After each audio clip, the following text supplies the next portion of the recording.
I've always been on the side of the camp that never looked to Pedia. I want to just watch the show on its own. But you know what, man? I hope you get what you want. I really do, because it would be fun for you.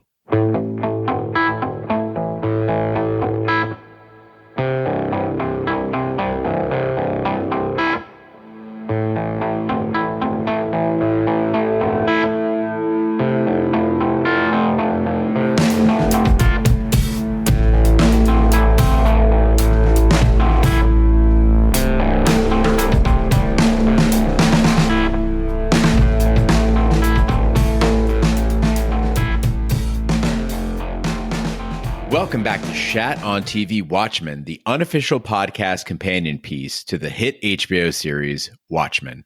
I'm one of your hosts, Gene Lyons, and alongside me is my co-host, the King Bee. Good evening, friends. And this is our Newsstand edition, where we look back on this week's episode of Watchmen and provide the top listener emails and voicemail for the week. King Bee, we had a marathon session, the longest deep dive that we've ever done, following the finale of Watchmen, episode 9, See How They Fly. And as we're recovering now, the email has started pouring in. Most people are talking about the prospect of a sequel, a season 2, how they wrapped up this season. But a lot of other people are focusing on Lady Trieu, on Angela, and of course, Dr. Manhattan. And in all, we've got over a dozen emails that we'll be doing tonight. You can email host at shatontv.com or call us at 914-719-SHAT to leave a voicemail. And we'll be doing one more newsstand after this. Also, if you don't hear your email on this newsstand or your voicemail on this newsstand, it can be held over for next week because we're trying to fit in as many as possible. And we've trimmed some of these to get in as many as we can, but you can read them in their entirety at shatontv.com. Just go to the Watchmen section and go to the newsstand. That's where Big D is busy placing all of them. And the King Bee, Roger Roper, and I are doing our best to respond to those as the podcast winds down and we have a little bit more free time. Yeah, you know, as much as we talked about that last episode, I've really been enjoying all the emails that are coming in. This show has really given us so much to chew on, and it's been a real treat to kind of get most of the emails that we've been receiving. I feel like this is a show that we could definitely just have a full podcast just talking with fans about. And because we have so many letters to respond to on the newsstand, we're going to jump right into it, starting with Trevor from New Jersey. And King B, Trevor writes in, when I viewed the first episode of this season, I must admit that I was underwhelmed.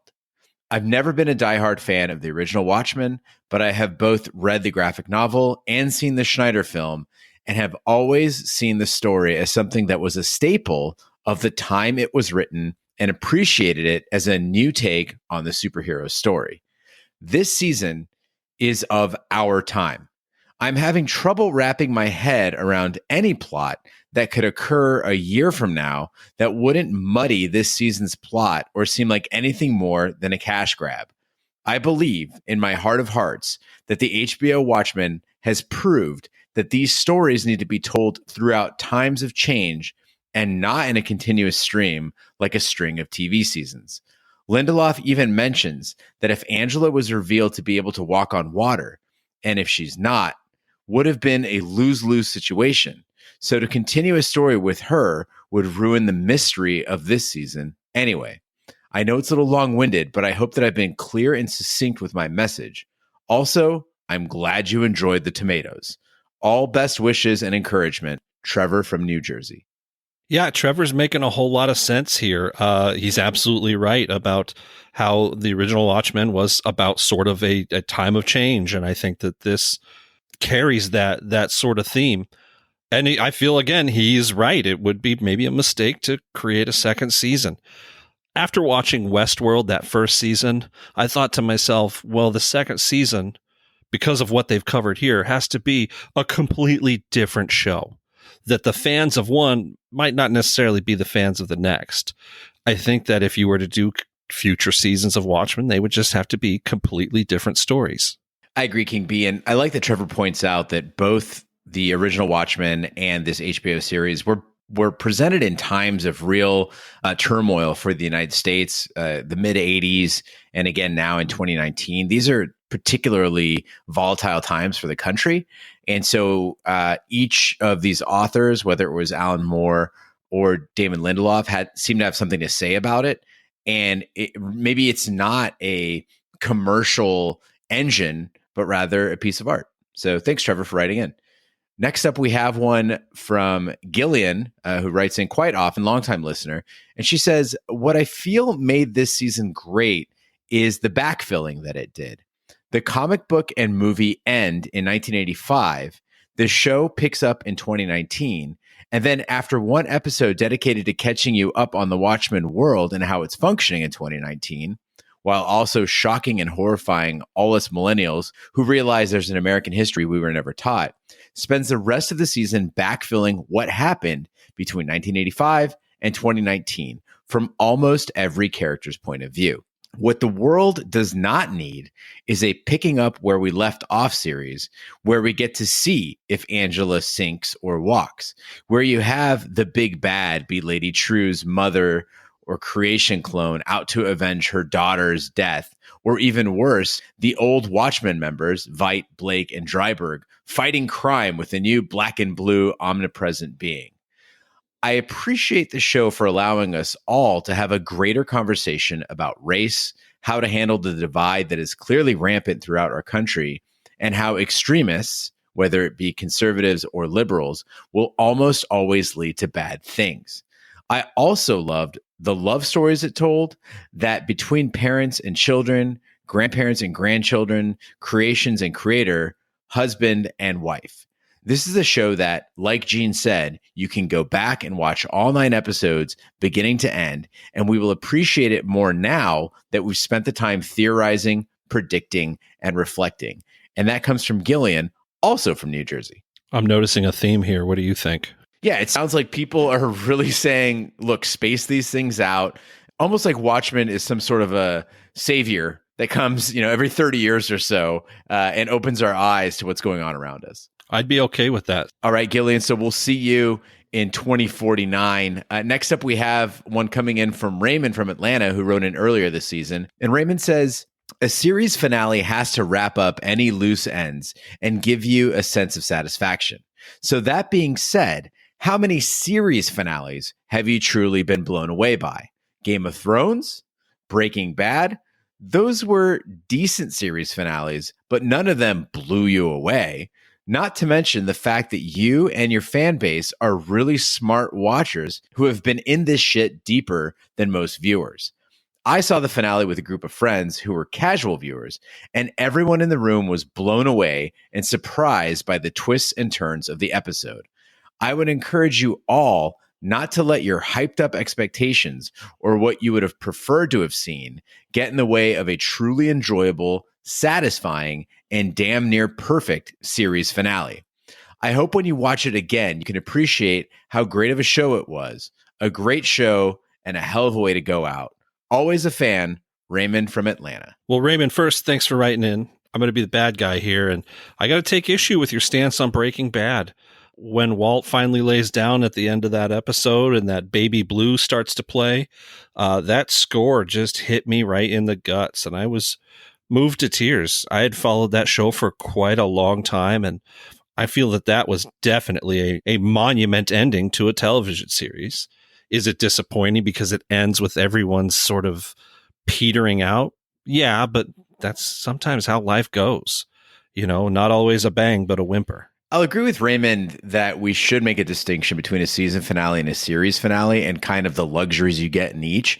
Like a season finale, you can have a cliffhanger and people will forgive it because it's like, oh, well, we're going to find out next season. Whereas a series finale, you really got to wrap things up a little more cleanly.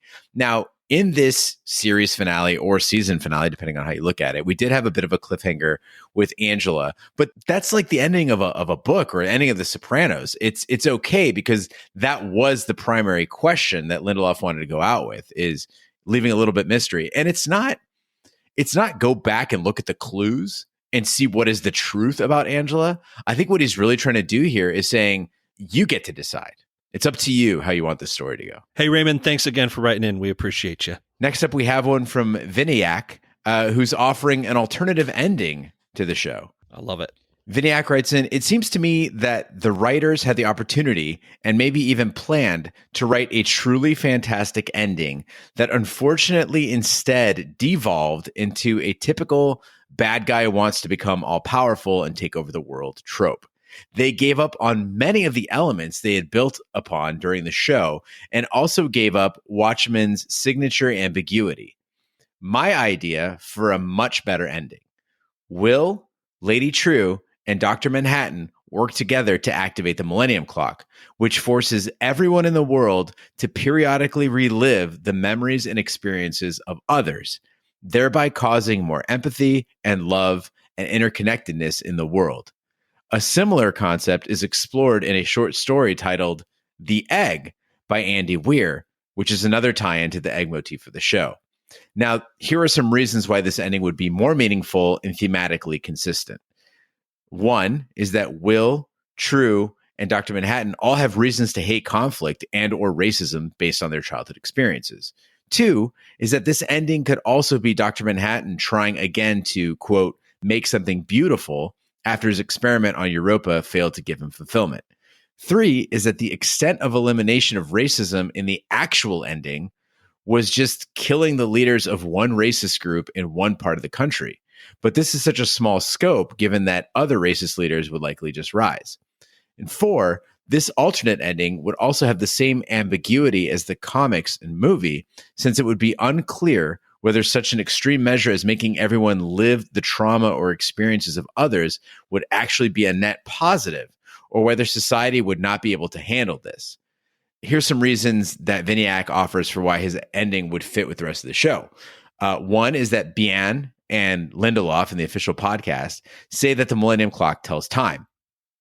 I don't see how the actual ending meets that definition of what the clock does. Instead, this alternate ending would satisfy that explanation, since it would teach each person about the time that someone else had. Two is that Bien also mentions that the clock can survive anything short of a nuclear blast and was put in Tulsa away from oceans and earthquakes. But why would you need all that for a one-time use of extracting Dr. Manhattan's powers? Three, Bian's dissertation is about empathy, but this doesn't tie into anything in the show later. The alternate ending would be about empathy. Four is that the show introduces mesmerism technology from the 1930s and 40s, but then just doesn't go anywhere with it later, except that Will uses the flashlight to kill Judd. Another point is that the show introduces nostalgia, and Lady Triue talks about nostalgia right before turning on the clock, but this doesn't go anywhere. This alternate ending would be nostalgia to the next level. On another point, PDpedia mentions that Triue gave everyone in Tulsa HD TVs. Maybe the TVs could be related to her testing the mesmerism technology before rolling it out on a big scale. And finally, Dr. Manhattan could still die or sacrifice himself. Maybe the Millennium Clock requires his constant presence within it to keep it working, and maybe he would be responsible for individually channeling the clock memories into different people one by one. So the writers missed an opportunity for the ending to be Dr. Manhattan and Lady Triue using the Millennium Clock to make everyone in the world more empathic, which would preserve the ambiguity that the comics had and also be an appropriate scope of problem for Dr. Manhattan to solve. Looking forward to your next podcast, Viniac. Well, that's one of us. Viniac, thanks so much for writing in. Gene, let me ask you, if you were forced to live the traumas of an entire group of people, would that make you more empathic, or would it just kill you to all emotion? I think that question really gets to the root of fascism, right? So if the idea of fascism is that you can look at other individuals in a dehumanized manner, right? That they're cogs or that they are commodities.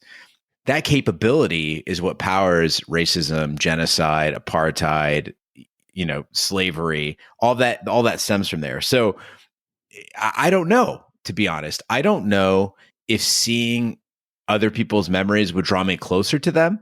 or would actually make me look down upon them or despise them, right? It's easy to say that, our gut would say, human nature would say that, oh, like, yes, seeing the world through another person's eyes would make you feel for them.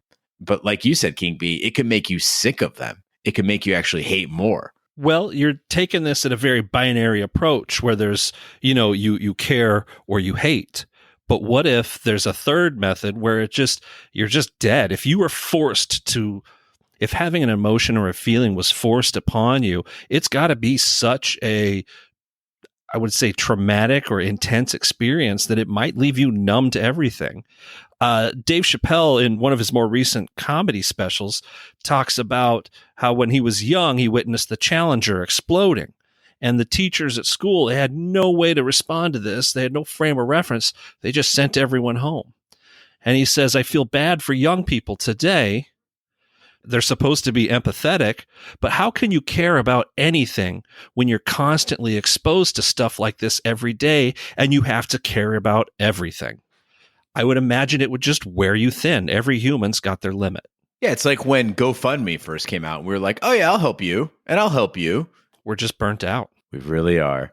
Next up, we have a series of emails about Adrian Veidt, one of King B's favorite characters, so I think he'll be in a great position to answer. The first one comes from Fernie Revels, who says, love the podcast, guys. Been with you through 3 shows, Game of Thrones, True Detective, and now Watchmen. Here's the question. Why did Adrian Veidt leave President Redford a recording telling him his plan? Wouldn't that defeat the purpose of why Veidt did what he did? Redford and other government officials will know the truth and won't change their ways, unless Veidt is such an egomaniac that he needs someone to know he is a hero. Also, Veidt shouldn't be surprised that nations are still stockpiling nukes, because wouldn't they want the nukes to fight against a possible alien invasion?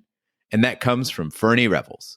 Well, Fernie, I would say that the explanation's a little bit simpler than that. It doesn't need to be that internal. Adrian Veidt's just letting the president know, hey, you are where you are because I put you there. And you're going to keep listening to me, and that's how you're going to maintain your power. It's not so much a confession or, him bragging or boasting. It's just him saying, hey, this is part of my plan. You're part of my plan. And if you want to keep what you have, you're going to go along with what I say. As for nations still stockpiling nukes, they still have to care about their constituents' wishes. And there is still a looming dread that there is a threat. However, because this menace is such an unknown factor, it seems to me you might want to study them a little bit more before you begin designing weapons. They might be impervious to nuclear energy. Great answer, King B. Next up, we have one from Todd Luckman, also about Adrian Veidt. He says, the subject may sound weird, but stick with me. In the last episode, so episode 8, the nice people gave John the Bible and specifically referenced Adam and Eve in it. And it is plain that on Europa, he is using that Bible story as the backdrop for his creation. It's a paradise with a man and woman, with Dr. Manhattan acting as the creator, basically Garden of Eden Part 2. Now, if he's truly following that template, he can make a perfect place and perfect people, but he must then test his creation. He needs someone to enter into the garden and tempt his beings with things they don't fully understand, with the knowledge of good and evil that comes from being fully human. So he needs the serpent. He needs Satan. Note that in the Old Testament, Satan is not the cartoon version we see in the media. Instead, he is understood as the accuser, a being who tests and tempts others with things that are difficult to refuse: knowledge, wisdom, freedom from rules, and the chance to be gods in miniature. All things we likely think of as being good things to have. In Genesis, the serpent, or Satan, wins and gives Adam and Eve the knowledge and power they wanted, but at a horrible price. Note that he has the tree of the knowledge of good and evil in the tomato tree. Adrian bites into one with relish at one point. Also note, in his letter, he references the fact that he had sent some to the game warden, which implies that the game warden ate some tomatoes. Apart from Adrian, the game warden is the only one in creation that seems to have a moral sense, that he knows wrong from right as he has to enforce the rules. However, Mr. Phillips and Miss Crookshanks still act like they don't understand what is going on at the same level the game warden does, and have apparently not been tempted to consume the fruit. Instead, they smear it on Adrian in contempt after he's sentenced, a clear rejection of his act of rebellion at the trial.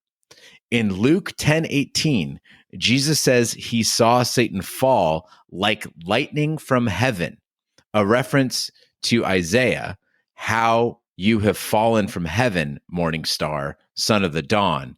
You have been cast down to earth, you who once laid low the nations. A reference to the object that falls onto the Clark land and a clue to exactly who Triue is looking for. And that comes from Todd Luckman. Todd, I think that when we start drawing these parallels and analogies between, biblical tales and the stuff that we're watching on TV, that we accept the fact that we kind of just have to draw limits somewhere. We also didn't see anyone wearing fig leaves. We didn't see a flaming sword. I like a little bit of a nod here and there to a religious meaning, but I don't really need it to follow full faith and bore, as they say, with biblical stories. Now, it's a shame that Roger isn't here, Todd, because he would have a boner over this email and probably not stop talking about it for like an hour. We'd have to do a totally separate podcast for it. I do think you're onto something here. There is definite inspiration in the Adam and Eve Garden of Eden story. Like that symbolism is not lost on us. I would say that a lot of us have a tendency to come up with a theory. This is the Bible, or this is the story, this is Genesis. And then we'll start matching everything in the show to it. And that's where I think we get a little bit carried away, because once you set up that prism, great for a college paper, not necessarily the best way to digest TV, but very astute observations. Again, I picked your email out of dozens that we got because it is so intelligent. So thanks so much for writing in. Next up, we have one from Vasily, who has written in earlier this season. He says, "Hey guys, I was just listening to your deep dive and I have a bit of a theory about the horseshoe. So imagine you're the smartest man in the world and you've come to the realization that the free will of humans, as counterintuitive as it may seem, is their ultimate demise. So you construct an elaborate squid plan to force them against free will to bind together and not kill the earth and all of humanity. And you succeed, and you're now bored. Your entire life's work is to save the world, and you dream of a utopian world. Boom. You're given this world, and you realize, damn, this world is also shitty and boring.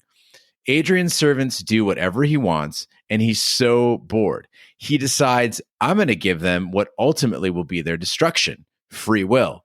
So his new purpose is not to stop human free will from becoming the demise of man, but rather free will becoming his salvation.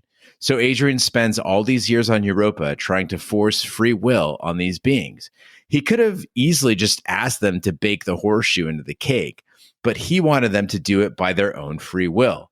And his excitement isn't that he got the horseshoe to break out, but it's that his master plan has worked and they did it.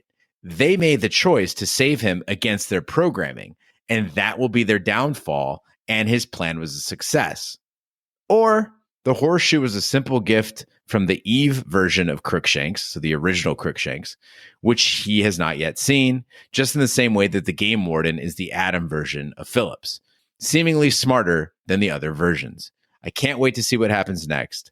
Vasily. Good old Vasily.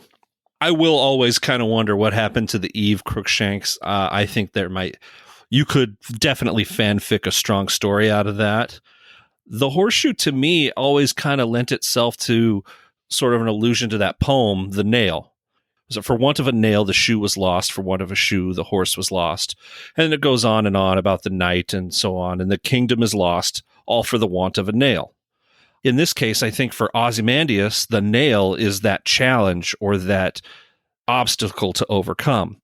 For the want of that obstacle, the entirety of his being is lost.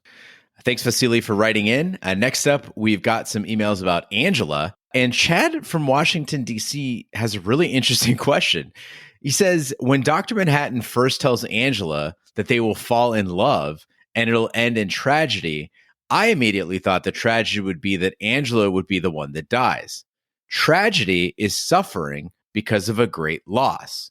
The death of a loved one shows the inherent nature of the fragility of life, and the show has really driven the audience to empathize and root for Angela Abar throughout the series. Dr. Manhattan is cold and calculated.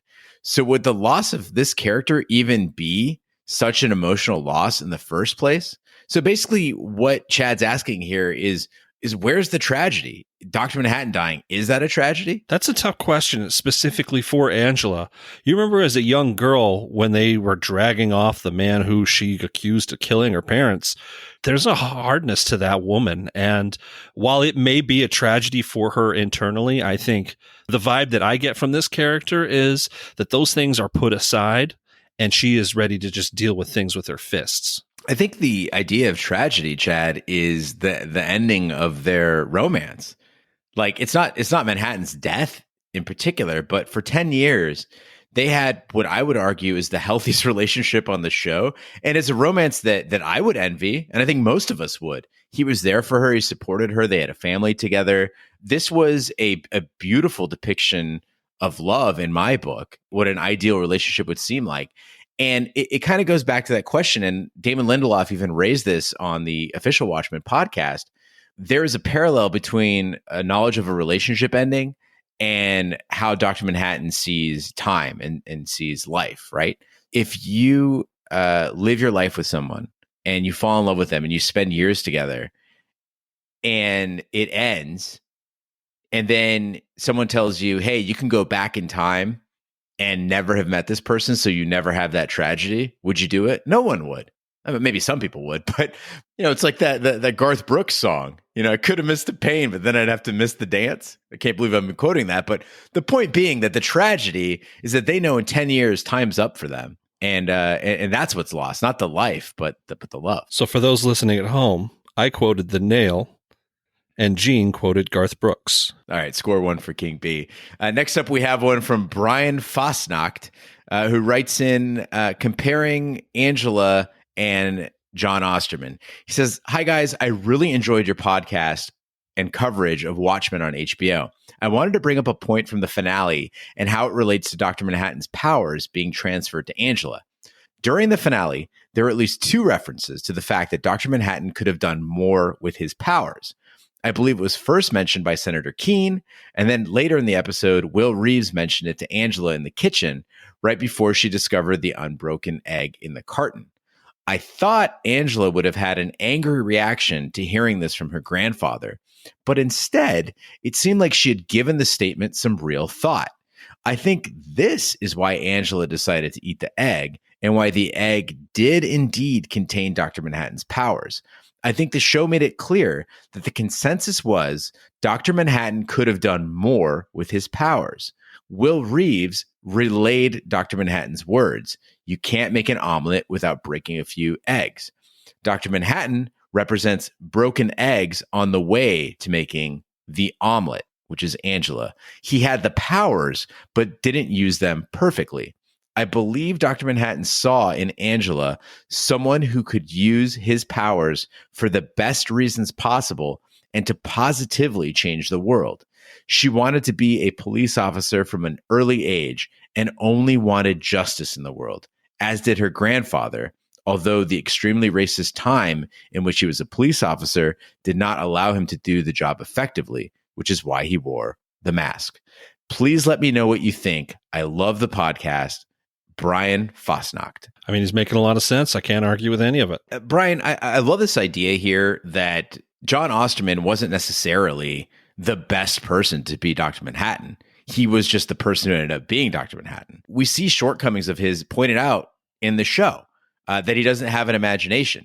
He's creating a world on Europa, and he's like, I guess I'll just bring this manor that I lived in. I'll just teleport it over. He's got no imagination. What does he do for creating something beautiful? 2 people that he's met before. Boom, boom, done, right? It's not super imaginative. So he also might not be the bravest or the person with the greatest sense of justice. Another possibility, the transfer of power doesn't mean that Angela becomes another Dr. Manhattan, right? she might not be bound by the same rules. All he was saying is that he could transfer abilities, but she might see time differently. She might have a different moral compass. So there's a lot to think about here, Brian, and I love it. Additionally, she probably didn't pursue her doctorate to become a police officer. That's also true. She's Officer Manhattan, maybe Detective Manhattan, just Manhattan. All right. Next up, we have one from Amanda who says, "Hey guys, thank you for an amazing podcast. I was a complete Watchmen virgin, having never read the comics or watched the movie. So to have your expertise and background for the episodes really added to my Watchmen experience. However, I think you are all struggling with the curse of comic book knowledge when it comes to why Angela would eat the egg. Your background is so extensive in the comic book world that you're forgetting that for Angela, this was also a love story. She's not thinking about the power or the consequences. She is heartbroken that she has lost the love of her life. There is no closure, no body, no burial for Cal. All that is left of him is this egg, and I believe she desperately wants to hold on to any part of him that she can. She eats the egg because if he becomes a part of her, she will never be without him. It's all for love. Just my 2 cents. Keep up the good work, and I look forward to listening in on more podcasts in the future. Amanda." Amanda does not know how right she is. The love and knowledge of comic books is definitely a curse. It makes you an insufferable, unlikable nerd all the time, always. Yes, that is me, the King Bee, saying that you out there in listener land, if you love comic books as much as I am, you're a hopeless loser. No, it's a beautiful way to really address the idea of, dealing with loss, is having this piece to hang on to. And I think that makes, honestly, for a better story than, she's going to make the next best Dr. Manhattan there ever was. Amanda, I love it. 2 thumbs up. Thanks, Amanda, for that outside perspective. And another neophyte who wrote in is Jean P. in Sacramento. She says, "Hey guys, I've been listening to your podcast through Game of Thrones and Westworld, and now I'm catching up on your excellent Watchmen pods. During the episode 7 deep dive, you wondered what in the world a non-comic reading, non-movie watcher would make of the TV show. I fit that to a T. I'm a 62-year-old woman who started watching with no clue what I was getting into, except what I saw in trailers. But it doesn't matter. This show is so well done and so interesting that I don't care if it makes sense. Reddit helps, Twitter helps, and of course, your podcast helps answer some backstory stuff. Mostly, though, I'm just entertained and delighted with the show. Every Sunday night, I finish watching and walk through my house saying, holy crap, I've never seen anything like this before. That's my 2 cents. Feels good to explain it. Gene P. in Sacramento." Gene, this is the perfect way to watch Watchmen. Lindelof said in the official podcast that this show wasn't even meant for people. I'm paraphrasing here, but that the show wasn't even meant for people who hadn't read Watchmen or seen Watchmen before. I envy you in a way. I would love to walk into this world without the backstory. Now, I don't regret watching it through my own eyes, but this is what TV should be. And I think the King Bee said this before, earlier this season. Television, film, books, music, whatever it is that you're enjoying, if it can't stand on its own, then it's really not that good. And so the fact that you're saying, as a neophyte, as a newcomer to this world, that you enjoyed the show, I think is testament that it does stand up on its own, and it's just a damn good TV show. Gene, you're fantastic. Thank you so much. Kalman in Minnesota, who has written in several times this season, has a great question about Lady Trieu. He says, my biggest problem with the finale was Lady Trieu. Again, let me say I enjoyed it overall. I just can't help but be critical of something I'm overly passionate about. Maybe I missed something, but other than looking and sounding villainous, did Lady Trieu really do anything that bad? She killed a bunch of high-ranking members of Cyclops, and she killed Dr. Manhattan. Cyclops was evil, and her revenge on Manhattan, I believe, was justified. I'm not going to argue that Trieu would have been a great godlike figure, but other than Adrian proclaiming she must be stopped at all costs, I don't see a lot of evidence to back it up. It just felt uneven. I understand Lady Trieu is supposed to be evil, but can someone explain to me why? And did she deserve to die just for her ambitions? The only argument that made somewhat sense is that anyone looking to obtain the powers of a god needs to be stopped at all costs. But can we say the same thing about Angela eating the egg? She's literally attempting to obtain the powers of a god. Should she not be stopped at all costs as well? I'm honestly not trying to make an argument. I'm legitimately looking for answers because I feel like I missed something with Triue. Your insight is appreciated. Kalman in Minnesota. Well, Kalman, if it was up to me, I'd tell you this, that morality is a construct and that things like good or evil, they don't really exist outside of children's stories.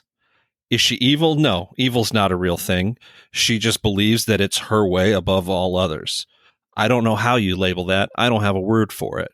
Clearly, she wants to do things that would be inappropriately labeled as good. You can claim that there's a net benefit to her actions, but there is also loss on some level. I do like the question of whether she deserved to die. I didn't ask this question when she was actually being crushed by her own invention, but it is kind of funny. Like, we just accepted, oh, well, she has to die. It's like, well, is that really fair? Because what she was trying to do, if you think about it, was altruistic, right? The reason why she wanted to ascend to Dr. Manhattan's power was to do what he wasn't willing to do, right? To set the world straight. So I would argue that if there is a nefarious intent behind Lady Triue or an evil there, it's certainly a lot less than, say, Adrian Veidt, who unleashed a fucking squid that killed 3 million people. You know, let's put things in perspective. Thanks for that. We got to move on to voicemail as we're running a little short on time here. King B, I want you to brace yourself because we're going into Lube Man territory. Oh, God damn it. Here's a voicemail from Chris in Minnesota. Hey, guys. This is Chris from Minnesota, long-time listener, sometimes caller, and periodic donator to Shat. Just want to say, really enjoyed your coverage on Watchmen. Did a fantastic job as you've done with Game of Thrones, Westworld, and Shat on movies. I think there's American Gods and Taboo as well, but I wouldn't know because I haven't seen those. So anyways, I've really enjoyed listening to y'all. And I just wanted to make a prediction for season 2. I'm pretty confident season 2 will be coming around the end. And it's specifically with Dale Petey. I haven't heard this mentioned on the podcast, but in the last couple of Peteypedias, we've been given some clues that he is, in fact, a Lube Man. The first is in an article that he wrote when he was in college, where he makes reference to a man wearing a gas mask and skin-tight silver suit shimmering with SPF 666, looking slick and doing what must be done in secret to keep you and me and all this free. And the follow-up for the last episode, episode 9, there's made reference that not only is he fired, but he's missing. And that while cleaning out his office, they found basically a gallon of Crisco oil, or what they believe to be Crisco oil. I'm not sure what to do with it. So my prediction for season 2 is that we'll see Petey donning the silver again and basically uncovering some new extreme plot. And he'll have to bring in Angela Abar as well as Agent Blake and our favorite pal Looking Glass to uncover the next big catastrophe threatening humanity. Don't know. We'll see. Maybe another 2 years. But keep doing what you're doing. Love to hear you guys on the podcast, and take care. I'm currently hiding behind my desk right now. I wonder what season 3 of American Gods is going to be like. Hey, we really appreciate you listening. Lube Man is a big fan favorite. He's not one of my favorites, but I guess I get it. I've always been on the side of the camp that never looked to Peteypedia. I want to just watch the show on its own. But you know what, man? I hope you get what you want. I really do, because it would be fun for you. I think one of the funny things about Lube Man is Dale Petey works from Peteypedia into the show. So people read Peteypedia, they understand more about the show, and it's kind of like supplementary reading through his writings. Lube Man's almost like the opposite. He worked from the show out. So the guy's on the show for 30 seconds? Maybe. And if you go back and watch this scene, it's still pretty funny because Angela Abar, her reaction of just what the fuck, and then chasing him down, and you think that this is like an action scene is going to ensue, and he just goes sliding in the gun. It's funny, But what amazed me about it is this life that it took on outside of the show, where people's Twitter avatars are Lube Man, where the GIF has just started popping up everywhere. And I could really see Lube Man being another one of those pieces of cultural flair that just takes on a life and a meaning outside of the show, to the point where 5 years from now, people won't even know what the hell Lube Man is. It's just it's an internet entity. Whether he'll be back in season 2, whether there will be a season 2, I mean, those are all open questions, Chris, but you are not alone in your love for Dale Petey and Lube Man. Next up, we have a voicemail from Steve in Minnesota. Hey, Shat crew, Steve from Minnesota. Got 3 things for you guys. 1, it was great to see that I was onto something last week with the Adrian Veidt statue. Turns out it was actually him from when I said it was him. 2, probably the single greatest season of any TV show ever. I like it better than Game of Thrones season 4, which I would say was the best season for that show. And then 3, I see Wayne's World is coming up, or is probably going to win that vote. I give it a 0 wipe. I think you guys will give it a 2 wipe. Hoping I'm wrong. Hope it's better, but phenomenal movie. And have a great night. So for those people who don't listen to our other podcast, Shat the Movies, Steve is referring to that, where we do 80s and 90s movies, and Wayne's World is up for a vote. It looks like it's going to win. I'm really looking forward to it because I'm a huge Wayne's World fan. I have been since day one. Not so much a Wayne's World 2 fan, but I think Wayne's World still holds up. As for the Veidt statue, Steve, you did call it. Credit to you. I thought the idea of a carbonite frozen Veidt in the statue seemed a bit silly, but they did put it right in front of us several times. Had I embraced the theory that was Veidt in the statue the whole time in the beginning, I probably would have been annoyed, but I felt the way it was delivered was really cool. When he steps into the shuttle and he's asked to step into the groove and put his hands on his hips, to me it was especially reminiscent of the way action figures are packaged. With the sort of like the bubble around him. I'm a big fan of the Ozymandias statue story element.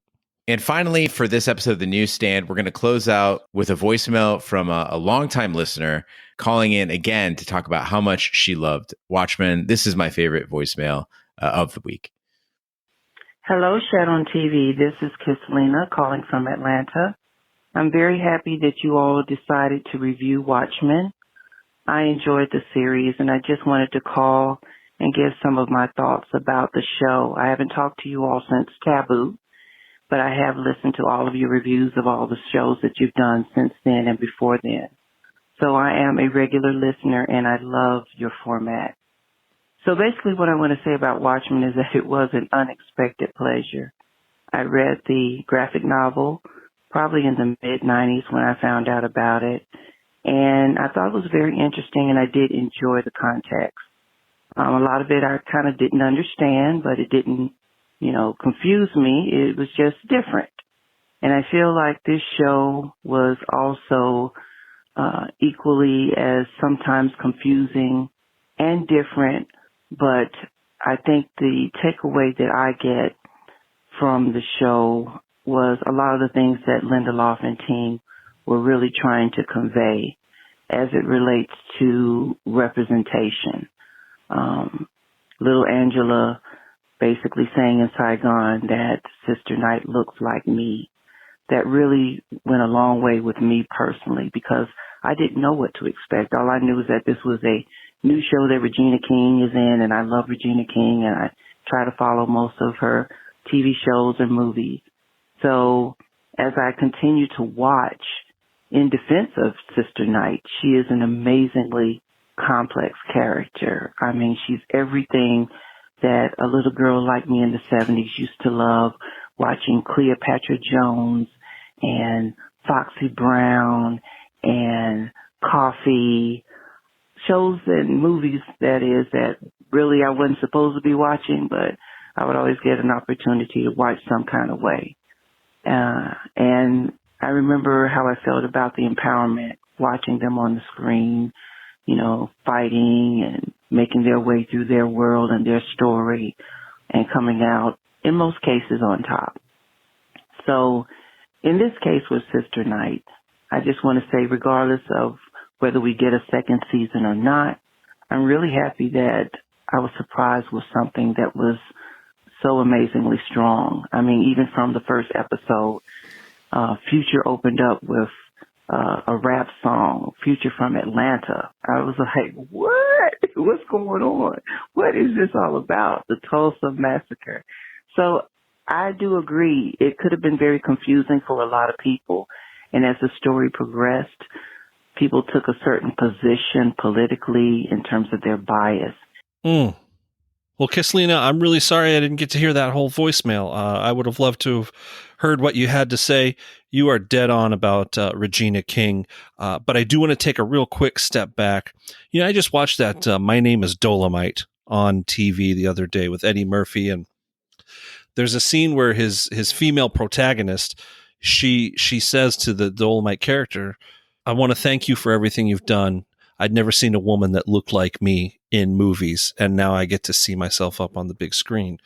And that, as a 40-year-old white dude, really got me to thinking just about what life has got to be for people who don't look like me.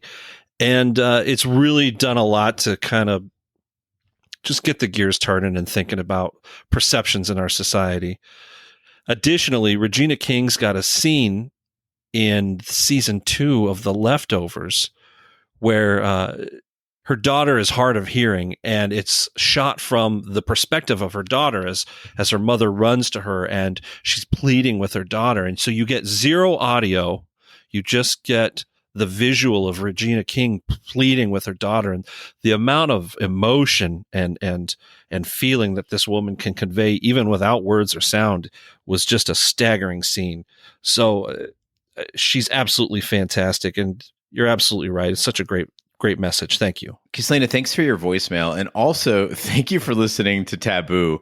We worked really hard on that, and I know not a lot of people listen, so it was a bit of a labor of love. So thanks for listening to that. One of the reasons I love this voicemail is you are the right person for this show. Like, you're the person this show was meant for. Unfortunately, in the orbit of HBO viewership and TV Twitter, you get your regular assortment of know-it-alls and crybabies and just general immature viewers who do not take the time to really sit down and appreciate what's being put in front of them. In your case, you did your homework. You're so mature about the way you approach the show, and this show is for you.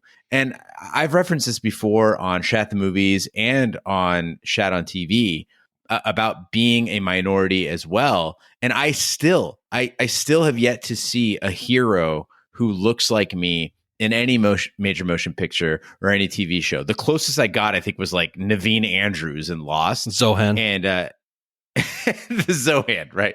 So I'm so glad to see that this show, and if you look on Twitter, if you look on blogs, there is a difference in how minorities view this show and how I would say that, you know, mainstream white America views the show, which is not to say that a white person can't appreciate this show, but rather that there's an extra undeniable level of satisfaction with people who have the experience of being a minority in America, both women and people of color.